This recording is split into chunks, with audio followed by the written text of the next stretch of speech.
నమస్తే, welcome to SP news. ముందుగా headlines.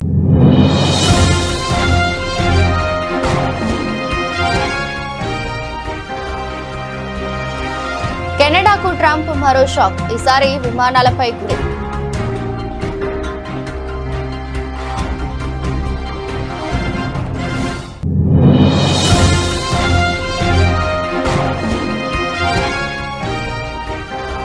Lohit valley అడవుల్లో కార్చిచ్చు మంటలార్పుతున్న భారత వాయుసేన.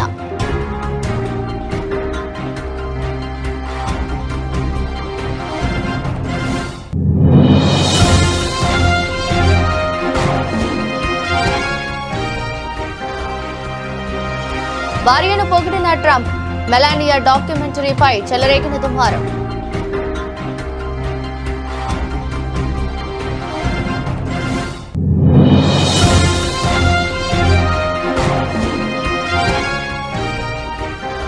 భక్తులకు మౌలిక సదుపాయాలన్నిటిపై ముందుగానే పూర్తి ఏర్పాట్లు చేశాం.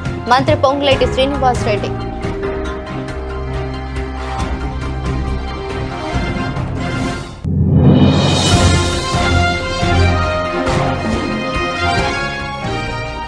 కాంగ్రెస్ ప్రభుత్వంలో పోలీస్ శాఖ ఒక బృహత్తర కార్యక్రమానికి శ్రీకారం. ఆనందం వ్యక్తం చేసిన జగ్గారెడ్డి.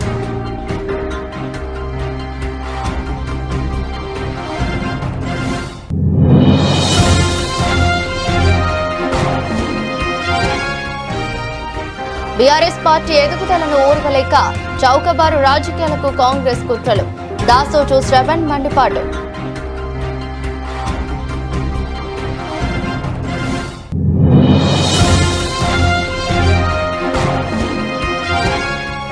తిరుపతిలో వైసీపీ శ్రీనివాస ప్రసాద నింద పరిహార హోమం. తిరుమల శ్రీవారి లడ్డూలో జంతు కొవ్వు లేదని CBI charge sheet.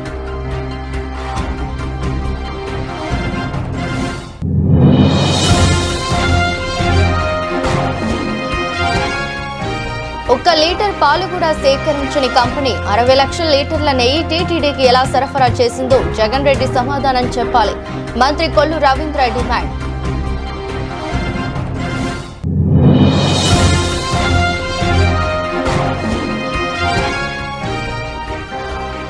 Revanth Reddy Harvard course పూర్తి, తొలి సీఎంగా చరిత్ర.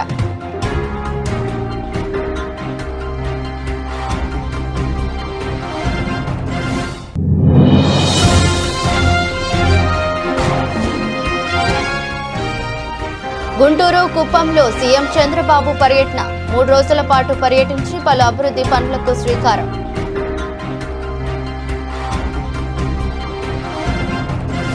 అమెరికా అధ్యక్షుడు డొనాల్డ్ ట్రంప్ కెనడా మధ్య వాణిజ్య యుద్ధం మరింత ముదురుతోంది. కెనడా నుంచి అమెరికాకు విక్రయించే విమానాలపై 50% సుంకం విధిస్తానని ఆయన గురువారం హెచ్చరించారు. కెనడా ప్రధాని మార్క్ కార్నీతో ఆయనకున్న విభేదాల నేపథ్యంలో ఈ కొత్త హెచ్చరిక ప్రాధాన్యం సంతరించుకుంది. జార్జియాలోని సవానా కేంద్రంగా పనిచేసే గల్ఫ్ స్ట్రీమ్ ఏరోస్పేస్ సంస్థకు చెందిన జెట్లకు కెనడా సర్టిఫై చేయడానికి నిరాకరించిందని ట్రంప్ ఆరోపించారు. దీనికి ప్రతిగా కెనడాకు చెందిన అతిపెద్ద విమాన తయారీ సంస్థ బొంబార్డియర్తో సహా అన్ని కెనడియన్ విమానాల ధృవీకరణను అమెరికా రద్దు చేస్తుందని ఆయన స్పష్టం చేశారు. ఈ పరిస్థితిని వెంటనే సరిదిద్దకపోతే అమెరికాలో విక్రయించే ప్రతి కెనడియన్ విమానంపై 50% సుంకం విధిస్తాను అని ట్రంప్ తన సోషల్ మీడియా పోస్టులో పేర్కొన్నారు. కెనడాతో చైనా వాణిజ్య ఒప్పందం చేసుకుంటే ఆ దేశం నుంచి దిగుమతి అయ్యే వస్తువులపై 100% సుంకం విధిస్తానని ట్రంప్ గత వారంలోనే హెచ్చరించారు. అయితే కెనడా ఇప్పటికే ఆ ఒప్పందం చేసుకోవడంతో ఆ సుంకాల విధింపుపై ట్రంప్ ఎలాంటి వివరాలు వెల్లడించలేదు. ఇక ట్రంప్ తాజా హెచ్చరికలపై బొంబార్డియర్ సంస్థ గాని కెనడా రవాణా మంత్రిత్వ శాఖ గాని ఇంకా స్పందించలేదు.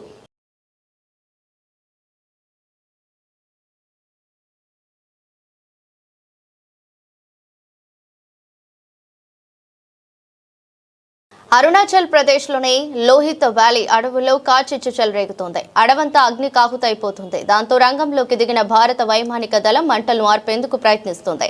అందుకోసం ఎంఐ 17V5 హెలికాప్టర్లను మోహరించి నీళ్లు గుమ్మరిస్తోంది. అయితే దాదాపు 9,500 అడుగుల ఎత్తు నుంచి ఈ ఆపరేషన్ చేయాల్సి రావటం రెస్క్యూ టీమ్స్ కు పెను సవాల్గా మారింది. అరుణాచల్ ప్రదేశ్ ప్రభుత్వం అభ్యర్థన మేరకు భారత వైమానిక దళం, అటవీ శాఖ అధికారులు కలిసి ఆపరేషన్ చేపట్టారు. కాల్చీచుకి గల ఖచ్చితమైన కారణాలు ఏవి ఇంకా తెలియరాలేదని అధికారులు తెలిపారు. ఈ మంటల వల్ల ప్రాణ నష్టం గానీ, ఆస్తి నష్టం గానీ సంభవించినట్లు ఎలాంటి వివరాలు వెల్లడి కాలేవని చెప్పారు. అయితే ముందు జాగ్రత్త చర్యగా కాల్చీచు సంభవించిన ప్రాంతానికి పరిసర గ్రామాల్లో ఉన్న ప్రజలను తాత్కాలికంగా సురక్షిత ప్రాంతాలకు తరలించినట్లు వెల్లడించారు. వారికి అవసరమైన వసతి గృహాలు ఏర్పాటు చేశామన్నారు.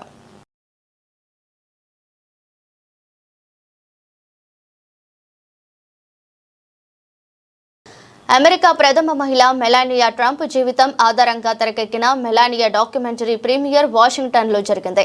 ఈ కార్యక్రమానికి అధ్యక్షుడు డొనాల్డ్ ట్రంప్, ఆయన అర్ధాంగి మెలానియాతో పాటు పలువురు ఉన్నతాధికారులు, అమెజాన్ సీఈఓ ఆండీ జాన్సీ వంటి టెక్ దిగ్గజాలు హాజరయ్యారు.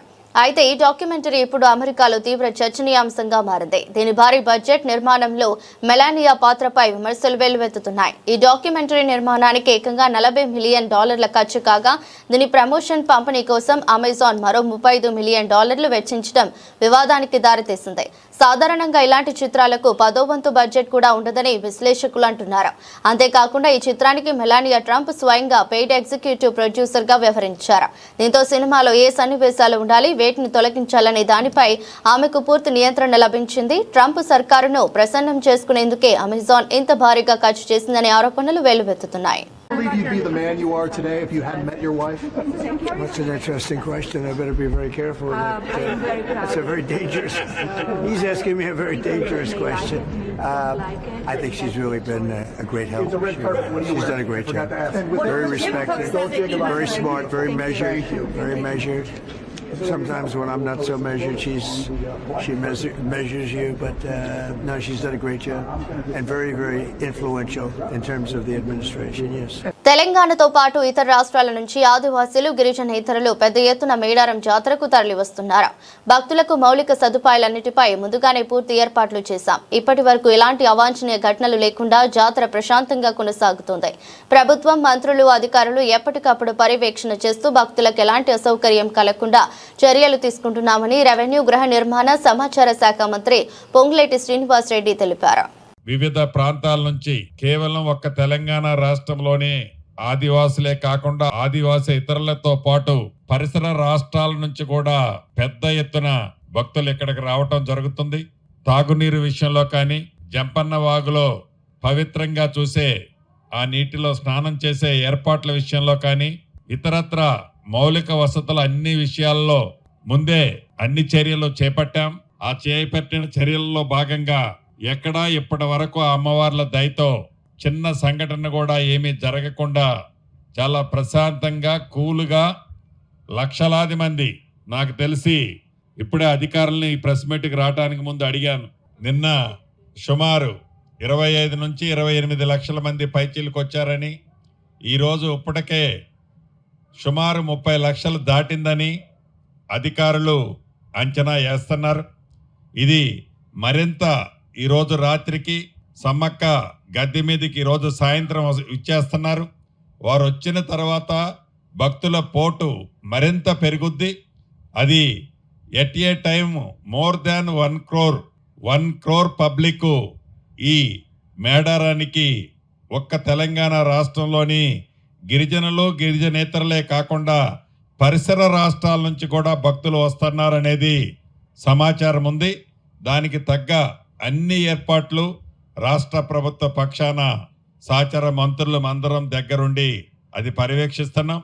తప్పకుండా భక్తులకు ఎక్కడా అసౌకర్యం కలగకుండా ఉండే విధంగా ఎవరైనా ఒకళ్ళు ఇద్దరు సోషల్ మీడియాలో దుష్ప్రచారాలు ఏవైనా చేసినా ఆ దుష్ప్రచారాలు ఏవి కూడా నమ్మాల్సిన పని లేదు. ప్రభుత్వం భక్తుల కోసం ఎంత శ్రద్ధ అయినా తీసుకోవటానికి వెనకడిగి వేసేది ఉండదని కూడా ఈ వేదిక ద్వారా సమ్మక్క సారలమ్మ భక్త బృందాన్ని అందరికీ కూడా విన్నవించుకుంటున్నాను. కాంగ్రెస్ ప్రభుత్వంలో పోలీస్ శాఖ ఒక బృహత్తర కార్యక్రమానికి శ్రీకారం చుట్టింది. మహిళలు, బాలికలు, యువతులు మానసికంగా గానీ శారీరకంగా గానీ ఇబ్బందులకు గురవుతున్నట్లయితే పోలీసులే వారి ఇంటికి వెళ్లి ఎఫ్ఐఆర్ నమోదు చేయడం జరుగుతోంది. ఈ నిర్ణయాన్ని సిఐడి అడిషనల్ డైరెక్టర్ చారు సిన్హా ఇటీవల ప్రకటించడం జరిగింది. ఇది చాలా హర్షించదగిన విషయమని జగ్గారెడ్డి అన్నారు. 3-4 రోజుల కిందట కాంగ్రెస్ ప్రభుత్వం పోలీస్ శాఖ ఇటీవల తీసుకున్న ఒక గొప్ప నిర్ణయం. మహిళలు, బాలికలు ఏదైనా మానసికంగా శారీరకంగా ఇబ్బందులు పడితే పోలీసులే ఇంటికి వచ్చి ఎఫ్ఐఆర్ తీసుకుంటామని ప్రకటించారు. ఈ విషయం సిఐడి అడిషనల్ డైరెక్టర్ చారు సీనా గారు ఇటీవల ప్రకటించారు. పక్కకు సజ్జనార్ గారు కూడా ఉన్నారు. పక్కకు నేను వీడియో కూడా అవన్నీ చూసిన. ఇది హర్షించదగ్గ ప్రకటన. మహిళలు, బాలికలు బాధితులుగా ఉన్న సమయంలో ఇలాంటి నిర్ణయం చాలా అవసరం, చాలా ముఖ్యం. గతంలో బాలికలకు, మహిళలకు కుటుంబం కానీ సమాజంలో కానీ అనేక రకాలుగా మానసికంగా శారీరకంగా అవమానాలు పడ్డా, ఇబ్బందులు పడ్డా వారు ఇతరులతో చెప్పుకోవడానికి కొంత భయము, కొంత ఇబ్బందులు ఉండేవి. అయితే మహిళలు బయటికి వచ్చి చెప్పుకోలేని పరిస్థితులు దోషులకు మరింత అవకాశంగా ఉన్నాయి. ఇలాంటి పరిస్థితులు మహిళలు భయాన్ని ఆసరాగా చేసుకొని నేరస్తులు మరింత రెచ్చిపోతున్నారు. ఇలాంటి తరుణంలో కాంగ్రెస్ ప్రభుత్వం పోలీసు శాఖ ఇంటి వద్ద ఎఫ్ఐఆర్ నమోదు చేసుకోవడం మహిళలకు చాలా భరోసా ఇచ్చేటువంటి కార్యక్రమం. సమాజంలో మహిళలపై నేరాలు నిర్భయంగా ఈ అవకాశం వల్ల ఆడపిల్ల తల్లిదండ్రులు నిర్భయంగా చెప్పుకునే అవకాశం కూడా ఇక్కడ పోలీస్ శాఖ ఈ సిఐడి అధికారి ఐపీఎస్ గారు తీసుకున్న మంచిని. సరే, కుటుంబ నేరాలు, మానసిక వేధింపులు, అగత్యాలు చాలా వరకు దీనివల్ల తగ్గుతున్నాయి. ఇది చాలా మంచి నిర్ణయం, హర్షించదగ్గ నిర్ణయం. సిఐడి అధికారి చారు సీనా గారు తీసుకున్న, ఐపీఎస్ అధికారి తీసుకున్న నిర్ణయం ఇది స్వాగతించదగ్గ విషయం, హర్షించదగ్గ విషయం. నేను కాంగ్రెస్ పార్టీ నాయకుడుగా గాంధీ భవన్ ద్వారా చారు సీనా గారిని పోలీస్ శాఖ సీఎం రేవంత్ రెడ్డి గారి ప్రభుత్వంలో ఇలాంటి నిర్ణయము. కాంగ్రెస్ ప్రభుత్వం కుట్ర రాజకీయాలకు నిలువెత్తు నిదర్శనం. తమ అధినేత మాజీ ముఖ్యమంత్రి కేసీఆర్ కు సిట్ నోటీసులు ఇవ్వటం చరిత్రలోనే ఇది బ్లాక్ డేగా పరిగణిస్తున్నాం. నైతికంగా ఎదుర్కొనే దమ్ము లేకనే డొంక తిరుగుడు రాజకీయాలకు కాంగ్రెస్ పాల్పడుతోంది. 24 నెలల్లో 2 సిట్ నోటీసులు ఇవ్వటం చరిత్రలోనే మొదటిసారి అని దాసోజు శ్రవణ్ అన్నారు. తెలంగాణ ప్రజలు గమనిస్తూనే ఉన్నారు. గుణపాఠం చెప్పే రోజులు దగ్గరలోనే ఉన్నాయి. బీఆర్ఎస్ పార్టీ ఎదుగుదలను ఓర్వకనే చౌకబారు రాజకీయాలకు కాంగ్రెస్ కుట్రలు పన్నుతుందన్నారు. దురదృష్టం ఈరోజు ఇక్కడికి వచ్చిన తర్వాత ఒక అత్యంత బాధ కలిగించేటువంటి ఒక వార్త. ఇంతకుముందు వాళ్ళిద్దరు మాట్లాడినట్టుగా అది పెద్దలు తన జీవితం మొత్తం ప్రజల యొక్క అభ్యున్నతి కోసం పాటుపడ్డటువంటి ఒక మహానుభావుడు, 72 సంవత్సరాల వయసున్నటువంటి ఒక తండ్రి లాంటి పెద్ద మనిషి 14 ఏళ్లు తెలంగాణ ఉద్యమాన్ని మడమ తిప్పని పోరాటం చేసి ఆఖరికి చావు నోట్లో తలబెట్టి తెలంగాణ తీసుకువచ్చి వచ్చిన తెలంగాణను ఒక కన్న తండ్రి వలె, కన్న తల్లి వలె తెలంగాణను సర్వతోముఖ అభివృద్ధి అన్నట్టుగా అన్ని రంగాలలో అభివృద్ధి చేసి ఎక్కడో అధమంగా ఉన్నటువంటి ఒక తెలంగాణను ఒక అభివృద్ధి పథంలో పెట్టి దేశానికే తలమానికంగా నిలబెట్టినటువంటి ఒక మహానుభావుడు తెలంగాణ జాతిపిత కేసీఆర్ గారిని ఇవాళ రేవంత్ రెడ్డి అనేటువంటి ఒక ముష్కరుడు ముఖ్యమంత్రి కుర్చీపై కూర్చొని గాదె కింద పందికొక్కు లెక్క గత 2 సంవత్సరాలుగా విచ్చలవిడిగా దోపిడీకి పాల్పడుతూ 6 ట్యాక్సులంటూ వసూలు చేస్తూ తెలంగాణను ఢిల్లీకి ఏటీఎంగా మార్చిపడేసి పరిపాలన చేతగాక ఎప్పుడెప్పుడైతే ప్రజల్లో పలుచనైనప్పుడల్లా ఎప్పుడెప్పుడైతే ఇచ్చిన వాగ్దానాలు అమలు చేయమని చెప్పని ప్రజలు నిశ్చితంగా విమర్శించిన ప్రతిసారి కేసీఆర్ గారి పైన విచ్చలవిడిగా దాడులు చేస్తూ ఇవాళ కొనసాగింపుగా ఇవాళ దురదృష్టం. మహానుభావుడు తెలంగాణ తెచ్చిన చేతులు, తెలంగాణను చెక్కిన చేతులు, బంగారు తెలంగాణగా చెక్కిన చేతులు ఇవాళ అక్రమ కేసులంటూ ఆయనను అదిరించాలా, బెదిరించాలా అని చెప్పని రేవంత్ రెడ్డి వాళ్ళ ప్రయత్నిస్తూ ఒక నోటీస్ జారీ చేయటమైంది. ఇది దుర్దినం. It's a black day. It's a black day. Telephone tapping case అనేది ఒక ఫ్యాబ్రికేటెడ్ కేసు. ఒక ఫ్రాడ్యులెంట్ ఎవిడెన్సెస్ అన్నిటినీ కూడా క్రోడీకరించి కోర్టులను తప్పుదోవ పట్టిస్తూ దేశంలో ఇంతవరకు ఒక్క కేసుకు 2 సిట్టులు ఎవడు వేయలే, తలకు మార్చినోడు ఎవడు వేయలే. ఒక్క రేవంత్ రెడ్డి ప్రభుత్వం మాత్రమే, ఈ కేబినెట్ మాత్రమే వేసింది. అంటే ఎంత కుట్రపూరితంగా, కుతంత్రపూరితంగా ఇవాళ బీఆర్ఎస్ పార్టీ 2 ఏళ్లలోనే, అధికారం కోల్పోయిన 2 ఏళ్లలోనే ప్రజలు ఇవాళ మళ్ళా కేసీఆర్ గారు ముఖ్యమంత్రి అయితే బాగుండు, అయ్యో బీఆర్ఎస్ పార్టీని ఎందుకు కోల్పోయినాం మేము, కేసీఆర్ గారే బీఆర్ఎస్ పార్టీ అధికారంలో ఉంటే బాగుండదు కదా అని చెప్పని ప్రజలంతా ఇవాళ ఆలోచన చేస్తున్నటువంటి తరుణంలో చిన్న గీత పక్కన పెద్ద గీత గీసినట్టుగా ఇవాళ కేసీఆర్ గారిని బదనాం చేయడం మాత్రమే లక్ష్యంగా పెట్టుకుని ఇవాళ ఈ యొక్క టెలిఫోన్ ట్యాపింగ్ కేసును పర్సూ చేస్తా ఉన్నాడు.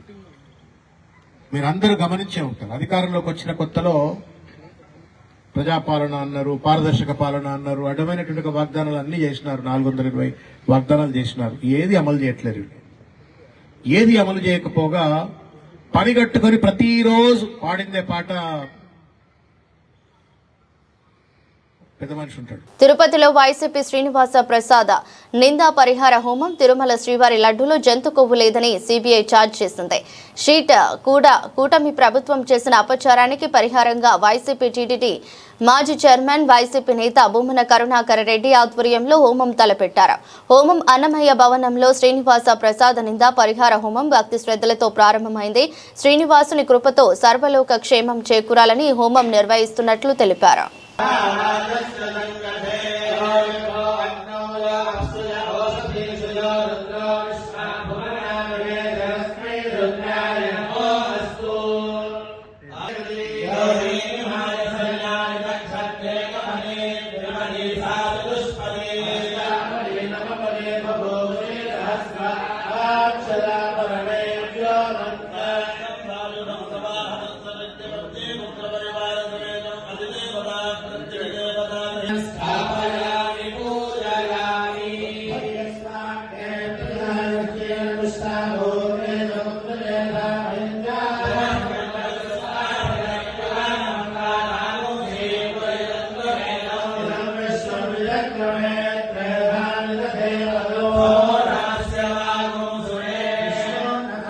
ఒక్క లీటర్ పాలు కూడా సేకరించని కంపెనీ 60 లక్షల లీటర్ల నెయ్యి టీటీడీకి ఎలా సరఫరా చేసిందో జగన్ రెడ్డి సమాధానం చెప్పాలని మంత్రి కొల్లు రవీంద్ర డిమాండ్ చేశారు.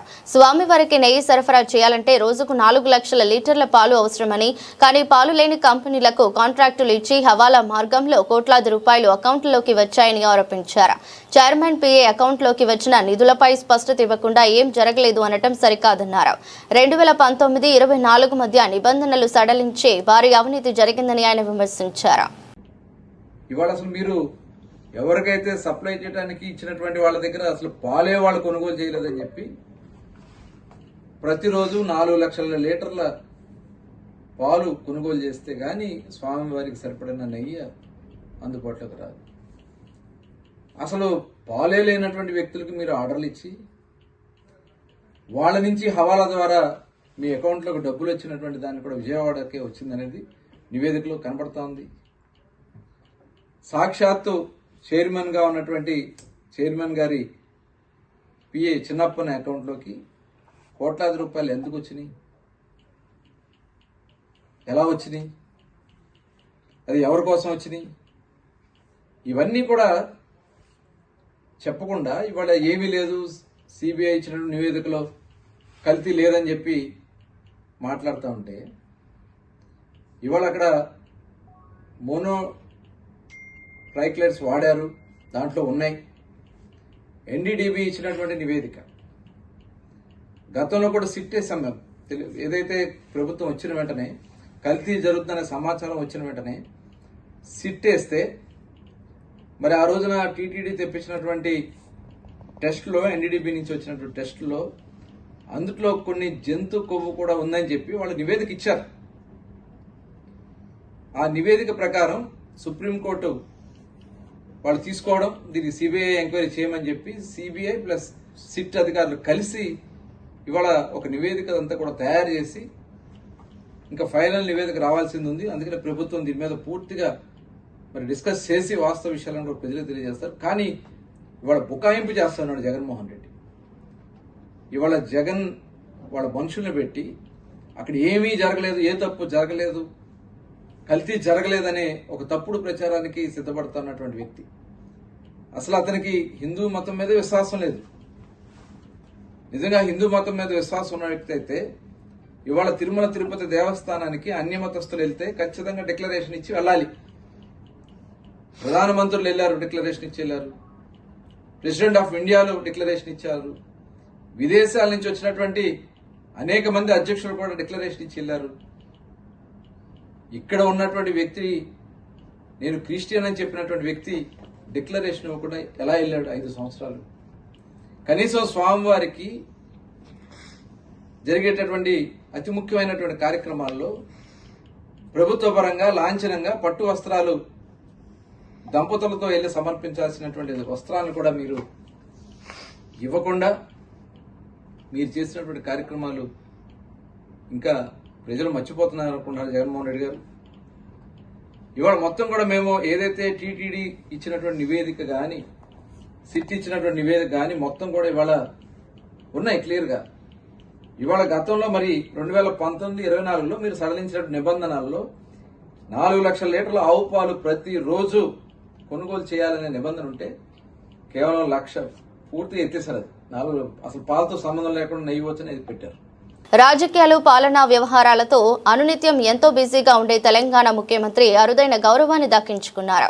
అమెరికాలోని ప్రతిష్టాత్మక హార్వర్డ్ కెనెడీ స్కూల్లో leadership in the 21st century conflict and courage executive education program ను విజయవంతంగా పూర్తి చేసుకున్నారు. శిక్షణ పూర్తి చేసుకున్న రేవంత్ కు హార్వర్డ్ అధ్యాపకులు సర్టిఫికేట్ ప్రదానం చేశారు. అధికారంలో ఉండగానే ఈ సర్టిఫికేట్ పొందిన తొలి భారతీయ ముఖ్యమంత్రిగా రేవంత్ చరిత్ర సృష్టించారు. ఈ ప్రోగ్రామ్ లో ప్రపంచ వ్యాప్తంగా 20కి పైగా దేశాల నుంచి 62 మంది విద్యార్థులు పాల్గొన్నారు. జనవరి 25న ఎడ్యుకేషన్ ప్రోగ్రామ్ ప్రారంభమైంది. ప్రతిరోజు ఉదయం 7 గంటల నుంచి సాయంత్రం 6 గంటల వరకు సుదీర్ఘంగా క్లాసులు జరిగాయి. ఈ శిక్షణలో రేవంత్ సాధారణ విద్యార్థుల గడిపారు. 21వ శతాబ్దంలో ప్రపంచానికి ఎదురయ్యే సవాళ్లు, నాయకత్వ మెలుకవలు, సంక్షోభ పరిస్థితులను ధైర్యంగా ఎలా ఎదుర్కోవాలనే అంశాలపై కేస్ స్టడీలు, గ్రూప్ ప్రాజెక్టుల ద్వారా వీరికి శిక్షణ కొనసాగింది. మంచు తుఫాను కారణంగా అక్కడి ఉష్ణోగ్రతలు 24 డిగ్రీలకు పడిపోయినప్పటికీ విరామం తీసుకోకుండా రేవంత్ క్లాసులకు హాజరయ్యారు.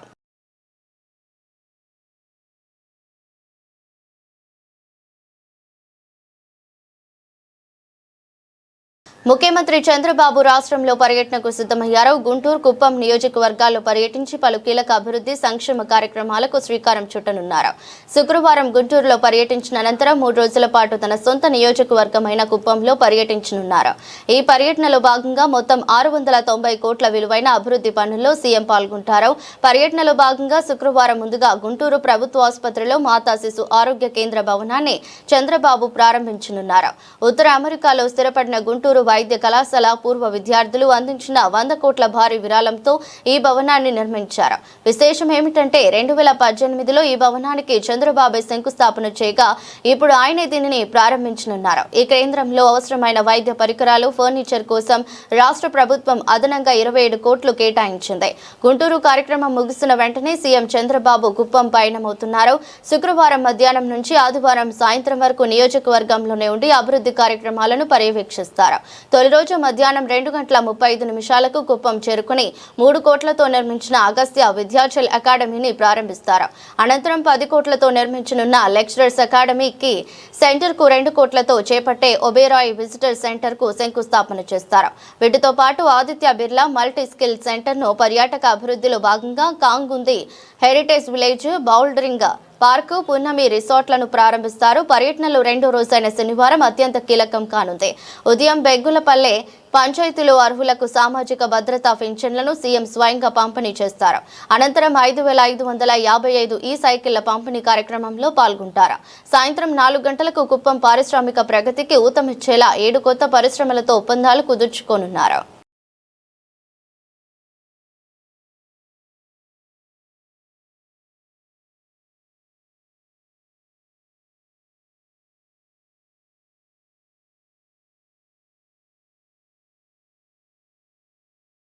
గత కొన్ని రోజులుగా పరుగులు పెట్టిన బంగారం ధరలు జోరుకు ఇవాళ ఒక్కసారిగా బ్రేక్ పడింది.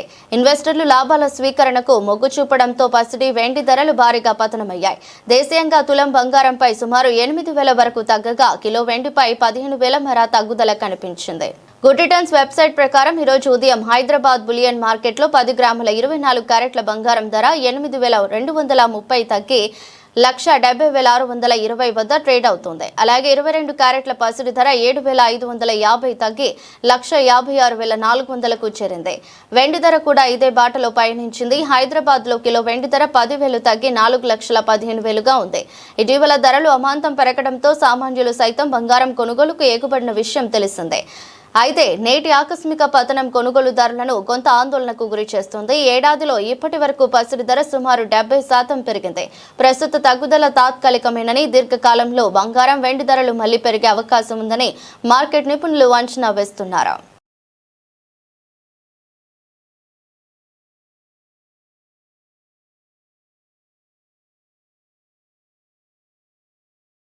Team India star cricketer Virat Kohli social media అభిమానులకు భారీ షాక్ ఇచ్చారు. సుమారు 274 మిలియన్లకు పైగా ఫాలోవర్స్ ఉన్న ఆయన ఇన్స్టాగ్రామ్ ఖాతా అకస్మాత్తుగా మాయమైంది. ఇవాళ ఉదయం నుంచి ఆయన ప్రొఫైల్ virat.kohli కనిపించకపోవడంతో అభిమానులు తీవ్ర గందరగోళానికి, ఆందోళనకు గురవుతున్నారు. కోహ్లీ ఇన్స్టాగ్రామ్ హ్యాండిల్ ను యాక్సెస్ చేయడానికి ప్రయత్నించిన వారికి ఈ పేజీ అందుబాటులో లేదు, లేదా లింక్ బ్రోకెన్ అయి ఉండొచ్చు అనే ఎర్రర్ మెసేజ్లు కనిపిస్తున్నాయి. ఇటీవల న్యూజిలాండ్ పై అద్భుతమైన సెంచరీతో వన్డే ర్యాంకింగ్స్ లో తిరిగి నెంబర్ 1 స్థానాన్ని దక్కించుకున్న మంచి ఫామ్ లో ఉన్న తరుణంలో ఈ పరిణామం చోటు చేసుకోవటం చర్చనీయాంశంగా మారింది. అయితే కోహ్లీ ఎక్స్, గతంలో ట్విట్టర్ ఖాతా మాత్రం యాక్టివ్ గానే ఉంది. కోహ్లీ నుంచి ఎలాంటి స్పందన రాకపోవడంతో అభిమానులంతా ఆయన భార్య నటి అనుష్క శర్మ సోషల్ మీడియా ఖాతాలపై దృష్టి సారించారు. కోహ్లీకి ఏమైంది అంటూ ఆమె తాజా పోస్టుల కింద వేలల్లో కామెంట్లు పెడుతున్నారు. అయితే అనుష్క కూడా ఈ విషయంపై ఇంకా స్పందించలేదు. అధికారిక ప్రకటన ఏది లేకపోవడంతో నెట్టింట రకరకాల ఊహాగానాలు చక్కర్లు కొడుతున్నాయి. ఇది సాంకేతిక లోపమా, లేక కోహ్లీనే స్వయంగా సోషల్ మీడియాకు తాత్కాలిక విరామం ఇచ్చారా అనే దానిపై స్పష్టత లేదు. కొందరు నెటిజన్లు ప్రస్తుతం ట్రెండింగ్ లో ఉన్న నిహాలిస్ట్ పెంగ్విన్ మీమ్ తో దీన్ని పోలిస్తూ కోహ్లీ డిజిటల్ ప్రపంచం నుంచి విరామం తీసుకున్నారని సరదాగా కామెంట్లు చేస్తున్నారు. ఇన్స్టాగ్రామ్ లో ఆసియాలోని అత్యధిక ఫాలోవర్లు కలిగిన వ్యక్తిగా కోహ్లీకి గుర్తింపు ఉంది.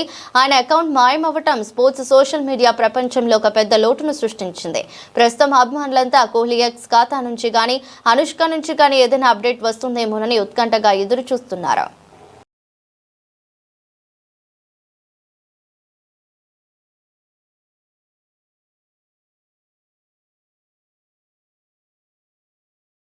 వార్తలు ముగించే ముందు మరోసారి హెడ్లైన్స్.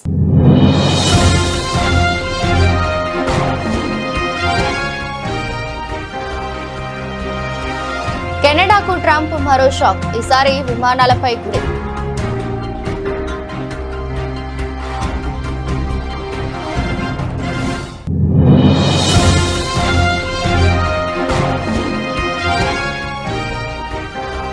లోహిత్ వ్యాలీ అడవుల్లో కార్చిచ్చు, మంటలార్పుతున్న భారత వాయుసేన.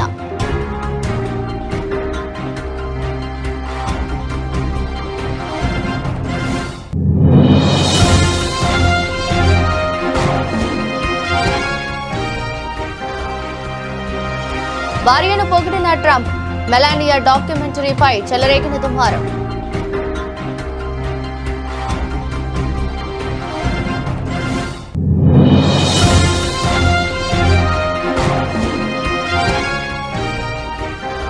భక్తులకు మౌలిక సదుపాయాలన్నిటిపై ముందుగానే పూర్తి ఏర్పాట్లు చేశాం, మంత్రి పొంగులేటి శ్రీనివాస్ రెడ్డి.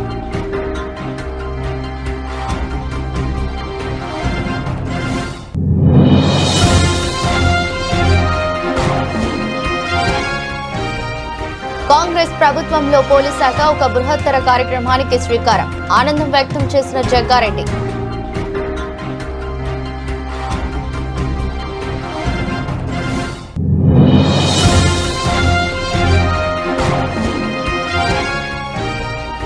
బీఆర్ఎస్ పార్టీ ఎదుగుదలను ఓర్వలేక చౌకబారు రాజకీయాలకు కాంగ్రెస్ కుట్రలు, దాసోజు శ్రవణ్ మండిపాటు.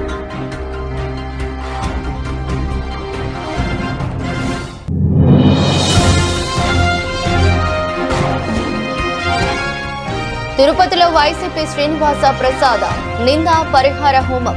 తిరుమల శ్రీవారి లడ్డూలో జంతు కొవ్వు లేదని CBI charge sheet.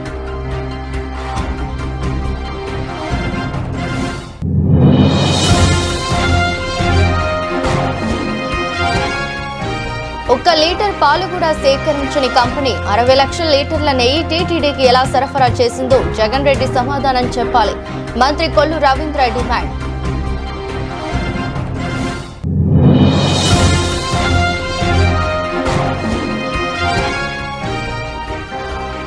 Revanth Reddy Harvard course పూర్తి, తొలి సీఎంగా చరిత్ర.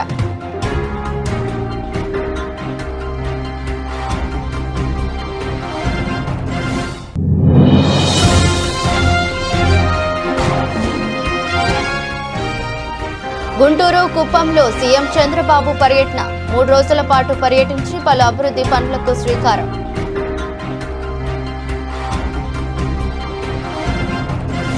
ఇదరొస్తే బులెటిన్, మరో బులెటిన్లో మళ్ళీ కలుద్దాం.